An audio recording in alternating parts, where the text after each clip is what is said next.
Dulur kepun meneh nang jagongan warung Vioe. Ya apa kabar sampean? Aku Cak Supri. Aku ning sini. Nah, Ning, Halo. sampean piye kabare apik ta? Dingin cak wah dempol. Podho nek kene ya adem iki mau benakne sing jenenge setelan pemanas iku lho. Heater iku kok rada angel. Apa? Adem. Diangetne tapi kok ora anget, malah tak pateni kok malah hangat. Dadi bolah mungkin sik penyesuaian. Mabuk. Penyesuaian atau mabuk ora ngerti lah. Biasa mungkin si awal-awal nguripne sing jenenge pemanas dulur ya. Ya, nah ini sekitar 10 hari lagi kalau misalnya tanggalannya ku masuk musim dingin ya. Tapi menjelang musim dingin ae adem wis kayak ngene kok lek misalnya musim dingin aku ya apa? Kademen. Wis mbuh wis nek omah semakin saya males metu, saya ndekem nek omah wis ben jamuren wis ora ngerti lah engko piye iki wis. Masalahnya kan emang ngomong masalah Covid ya. Corona emang pas musim adem iki yo diperkirakan akan saya ndadi. Saya ngamuk, dadi ya mungkin mergo adem mungkin wong ya cenderung nek jero ya muga-muga penurane mergo wong akeh sing nek jero ora akeh ya.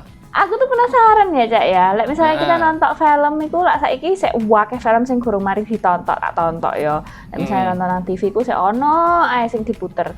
Lek misale tahun-tahun Covid kayak ngene iku wong-wong padha sik iso syuting atau memproduksi film apa ora ya Cak ya? Sakjane ana sing mulai produksi dengan berbagai keterbatasan ya. Cuman masalahnya kan distribusinya sing rada diubah ya. Memang produksinya rada sithik, ora kayak biasane. Terus yo model pemutarane barang kan dhisik kan langsung nang bioskop. Saiki bioskop sing tutup piye? Iya, Perlu dibuka. Jadi langsung di streaming nek nggon platform sing menarno pemutaran TV sing nyar iku ya enek saiki ngono modele. Ini kemarin sempat juga tim VOA itu ngobrol-ngobrol sama pembuat film dari Indonesia dan apa saja tantangannya selama membuat film di Amerika, terutama dari orang Indonesia. Nah, tonton aja dulur. Dulu goal saya itu pegang piala di Oscar. Meraih piala Oscar memang impian setiap insan film, tak terkecuali diaspora Indonesia asal Bandung yang kini menetap di Austin, Texas. Hi, my name is Lydia Isnanto. I'm the producer, director, DP, cinematographer of This Is Me short film, and also I wrote this story together with my co-writer Doug Hansen. This Is Me adalah film pendek kedua yang diproduksi Lydia Isnanto setelah pindah ke Amerika tahun 2016. Sebelumnya, arsitek lulusan Universitas Tarumanegara, Jakarta ini bekerja dan merintis bisnis videografi, fotografi selama 10 tahun di Singapura. Nah, disitulah saya mulai ngutak-ngatik kamera.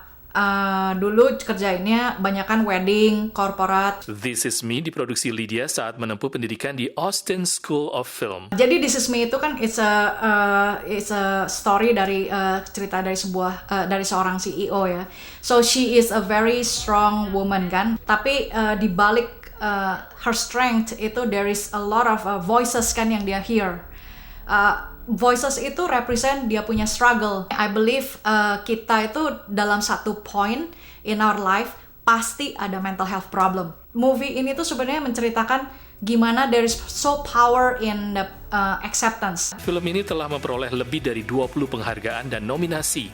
Penghargaan terakhir diperoleh dari WorldFest Houston International Film Festival, festival film independen terlama ketiga di Amerika Utara yang diikuti lebih dari 70 negara. Keberhasilan Lydia ini tak lepas dari peran suaminya, Doug Hansen, yang mendukungnya untuk menyalurkan kecintaan dan mengejar mimpi sebagai pembuat film. As long as I've known her, which, you know, it's always been her passion to be able to make film, but this was kind of one of her first big production. Yeah, I wanted to be there to support her for that, so I was very, very proud of her. For now, I can say even though it doesn't make money, it still satisfy me for making an impact in people's life, in people's heart, in society. Cita-cita Lydia adalah membuat film berdurasi 5 menit ini menjadi sebuah film panjang dan tentunya memeluk piala Oscar.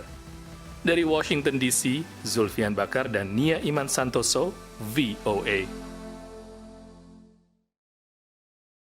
Gak gampang nembus dunia perfilman Amerika wi. Ono bukan mafia ya, tapi jaringane kudu iso duwe terus duwite ya enek. Dadi Iya, menembus stereotipe atau apa pakem-pakem sing wis dibuat sama industri. Sopo sing wabot men ngomongan Gak kuwi. gampang iku nembus itu gak gampang. Benar. Membuka jalan lah, Cak. Iya. Kalau ada satu, Yes. ada yang selanjutnya. Benar. Nah, habis gini kita punya cerita-cerita lain lagi dari Amerika Dolor, tapi setelah neseng. Siji iki.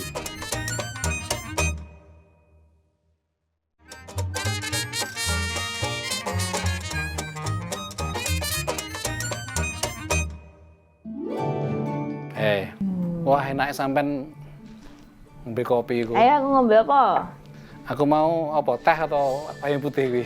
Dulur memang sing jenenge kegiatan seni ya. Nek kutha-kutha gede utawa nek kutha cilik Amerika juga, seni apapun itu memang saiki ya jenenge ana corona iki rada mengalami kemandekan. Wah, dadi nek nggon kutha New York iku ning kan kita pusate nek nggon Times Square sekitar iku kan pusate teater iku kan, panggung-panggungnya saiki kosong kabeh iku. Orang main Apalagi iku. semua sekarang kayak tadi misalnya perfilman itu juga apa duete ku tekone ya wong-wong sing mengunjungi apa bioskop ngono utawa sek museum juga kayak gitu. Bener. Konser musik itu juga kayak gitu. Karena kalau misalnya mereka cuma ngenjreng nang omah tok ya sapa sing nonton, sapa sing bayar ngono kan. Anak sing berusaha kayak konser virtual, tapi kan ya ora marem lah. Lah iki nek nggon New York ning ana sing terkenal iku lho, sing jenenge New York Philharmonic Orchestra itu kan ya wis rada nganggur suwe iki para pemusik kuwi. Lah terus piye? Nah iki ana anu ide wis ben wis ngamen ayo ngono. Timbangane anu nek nggon dalan-dalan dadi supaya kreativitas nggak mati terus juga menghibur wong. Dadi ana penyanyine terus nek nggon digawa karo truk terbuka ngono. Terus tapi jadwalnya ora digone karo jadwalnya persis, gone terutama nggak dikandani wong-wong iku. Dadi nek nggon ngerti nek nggon perempatan iki padha main nek kono. Kagetan ngono ya, Cak ya. Sing delok akeh terus bar iki terus ngono nek dine nek bagian New York sing liyane ngono. Ben aja terlalu akeh mergo kan menghindari kerumunan. PSBB ya. Nah, ditetai dulu ceritane. Arena pertunjukan tetap ditutup di kota New York akibat pandemi COVID. Tapi bukan berarti warga The Big Apple tak bisa lagi menikmati musik klasik.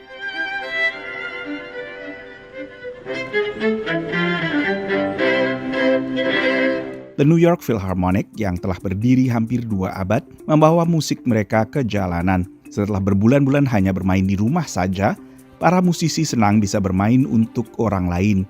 You know, seeing the frontline health worker working so hard and save people's life, and I feel sad that I was not able to contribute. Instead, I could only be cowardly staying at home, which is a responsible thing to do. But I wish I could use my music to heal more people. This first seemed like a disaster. Now it's turned into the most creative time, I think, in many years. So, what do you mean? Everybody comes up with new ideas how to make music in different places, and it came alive. It's amazing. Lokasi konser dirahasiakan hingga menjelang konser dadakan ini agar tak terjadi kerumunan massa. Para musisi juga hanya tampil selama 20 menit sebelum berpindah lokasi untuk tampil di bagian lain kota. Well, you know, there are all kinds of logistics involved, from the sound to the lights to the bathrooms. Where are we going to go? What restaurants are open? So just in case, I like to have prepared a tent and a camping toilet, but we haven't used it yet. I think we have a bet on who's going to use it first. Pemandangannya berbeda dari konser biasa, tapi memuat semangat kenormalan dalam kondisi yang masih meresahkan.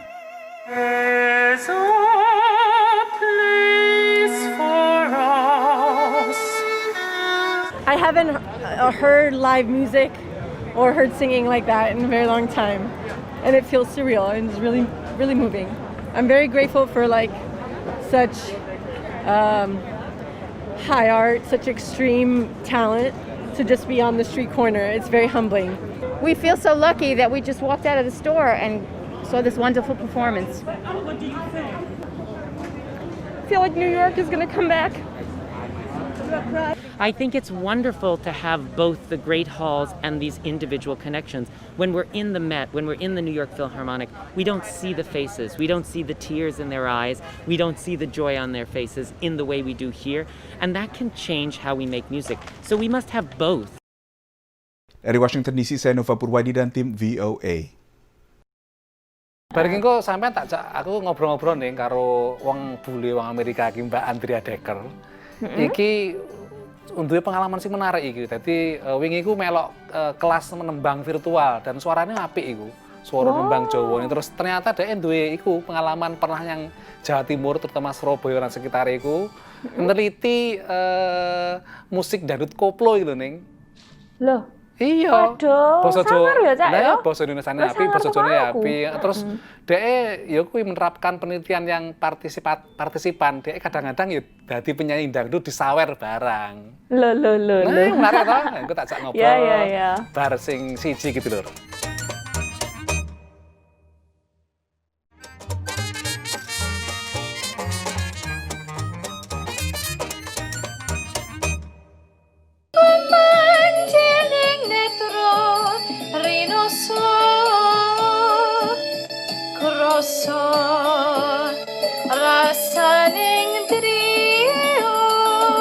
Andrea nampak sekali fasih, luwes, menyanyikan, menembangkan lagu Nyidam Sari ya.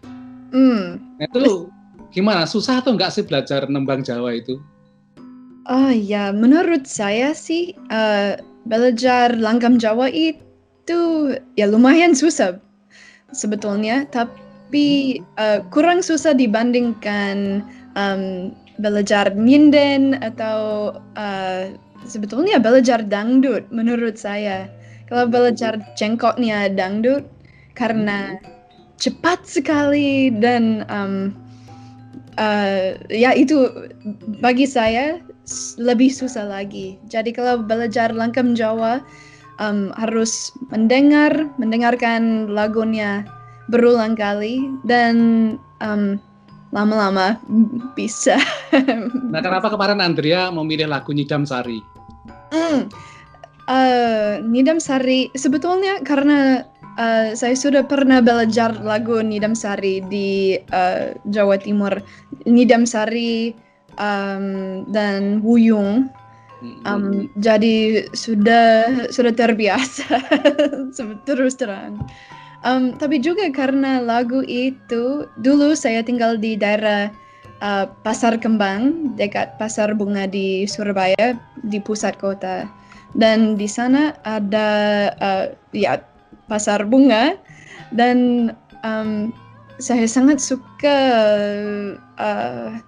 jalan-jalan di pinggir jalan di daerah sekitar sana dan berbicara bareng ibu-ibu yang menjual melatinya dan bunga lain karena kehidupannya menarik sekali dan mereka sangat ramah dan orang yang baik dan menarik.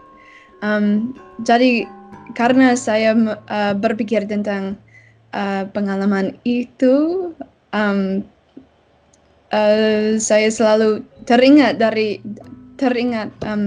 pengalaman itu ketika mendengarkan lagu Nyidam Sari karena itu.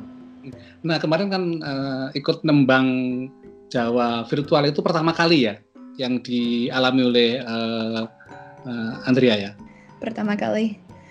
Dulu ketika tinggal di Surabaya, saya sebetulnya ingin belajar bahasa Jawa, tapi pengajarnya diberitahu bahwa saya suka musik dan kelas bahasa Jawa dijadikan kelas langgam Jawa. Apa yang menarik buat Andrea tentang tembang Jawa ini? Apakah liriknya, atau cengkoknya, atau makna dari liriknya, atau gimana? Ya, apa sih? Semuanya, tentu saja semuanya. Liriknya yang romantis dan puitis sekali. Tapi sebagai seorang luar negeri yang masih kurang kalau bahasa Jawanya, liriknya saya masih harus ya mencari artinya, maksudnya, liriknya. Kalau saya, jengkoknya menarik dan juga musiknya dari irama yang dari karawitan. Itu barang lirik yang romantis. Mungkin itu yang saya paling suka. Bisa jelaskan sedikit bagaimana Andrea bisa ke Jawa Timur? Mengapa di sana? Oh ya, dulu waktu saya masih kuliah S1, sudah lama tapi rahasia ya. Saya tertarik dengan budaya Indonesia karena saya belajar musik di S1 dan saya mengikuti kelas musik seluruh dunia dan ada satu hari untuk karawitan Jawa dan musik Bali juga. Jadi saya mendaftar untuk beasiswa bahasa programnya CLS, Critical Language Scholarship, yang ada di Malang, Jawa Timur, saat musim panas. Ngalam. Ya, ngalam. Betul. Karena jatuh cinta dan tertarik dengan musiknya, saya mendaftar lagi untuk beasiswa bahasa, terus untuk program Fulbright di Indonesia. Jadi saya belajar musik dangdut dan kehidupan penyanyi dangdut koplo.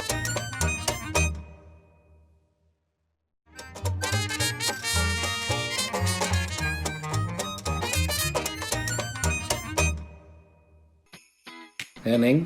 Cak, wah sangar Ya, ya. itu dolan. Oh iya, Cak, lek ngono iku lak sajane angel ya. Maksudku iso masuk nang komunitas sing anyar, mari ngono gak ngerti basane pisan ya bae ya awal-awale. Makane awal-awale ra ngono.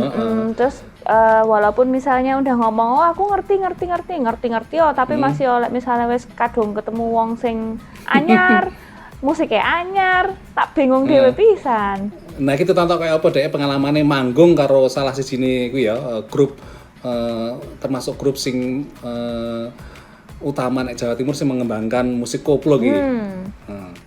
Terus selain sebagai peneliti yang meneliti tentang kehidupan musik dangdut koplo ya, saya lihat juga Andrea kan sempat tampil, jadi kan seperti participant observation gitu ya. Iya. Itu memang diminta oleh mereka untuk tampil atau memang itu bagian dari risetnya Andrea untuk ikut juga? Keduanya begini, teknik participant observation itu sering dipakai dalam bidang saya, etnomusikologi, sering dipakai.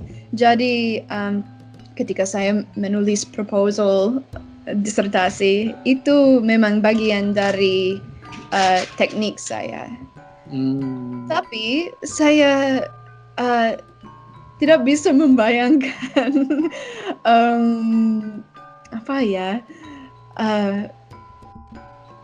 bahwa saya akan punya kesempatan tampil di depan sebanyak orang itu atau dengan grup koplo seterkenal itu. Saya berpikir, oh ya, participant observasi saya mungkin akan dengan guru kendang atau penyanyi yang sudah tidak terkenal lagi dan ingin mengejar begitu. Kalau ada tuntutan dangdut kan ada namanya nyawer ya. Itu sempat disawer orang nggak di sana? Iya, itu juga yang bikin mungkin sampai menakutkan karena ada orang yang memberi saweran dan saya heran kok gimana bisa menerima, terus gimana uangnya ditarik gimana, dan saya sepertinya lihat ke penyanyi-penyanyi lain gimana. Ternyata ada kotak yang khusus untuk saweran. Jadi setelah penyanyi menerima saweran, uangnya langsung ditaruh ke kotaknya. Tapi saya waktu itu terkejut memang. Nah, Cak, memang bahasa itu membuka pintu. Wah, membuka pintu bagi dunia. Jendela. Cakrawala. Memperluas perspektif, horizon. Oke. Lek ngono sampean tak ajak belajar bahasa Inggris nang English in minutes. Welcome to English in a Minute. This is a shoulder. Cold shoulder. So if I get a cold shoulder, should I just wear warmer clothing? Hey, I got your email about the party. Thanks for inviting me. But why didn't you invite Megan? She's a troublemaker. I get a bad feeling every time I'm around her. So you're giving her the cold shoulder. Yeah, that is the best way to deal with people like that. This expression is not about temperature. Cold also means distant or unfriendly. So when you give someone the cold shoulder, you ignore them. This phrase may come from the fact that when you ignore someone, you turn your body, shoulders included, away from them. And that's English in a Minute. Nah, Dulur, iku mang ngobrolane kene karo Mbak Andrea, terus mungkin menginspirasi juga sampean untuk belajar hal-hal baru selama pandemi ini, walaupun mungkin emang rada susah ya, Cak ya. Kabeh-kabeh ku kudu dilakukno lewat webinar, terus kegiatan sekolah langsung itu juga kadang sekarang jarang, tapi bisa digunakan untuk menjadi kesempatan belajar ilmu baru ya, Cak. Bener, kudu kegiatan ya memang meskipun ada akeh-akeh pembatasan-pembatasan, kudu tetap aktif, terutama berpikir ini ya. Nek nggak ngono kok mumet gak sih? Nek ngomah terus tengok-tengok, mangan, turu, terus lah aku ya aku malah iso bahaya, malah dadi kebiasaan iku. Kok dadi males? Iya, nah Lur, wis gak kerasa ngoncone sampean setengah jam ya. Ngobrol-ngobrol ngalor ngidul, sampean duwe pitakon, kritik utawa saran, sungkan-sungkan kirim nang email warung@voanews.com utawa nang Facebook kene dengan kata kunci warung VOA Dulur. Aku tak Supri teko Arlington, Virginia. Aku ning sini teko Alexandria, Virginia. Nyuwun pamit. Dulur.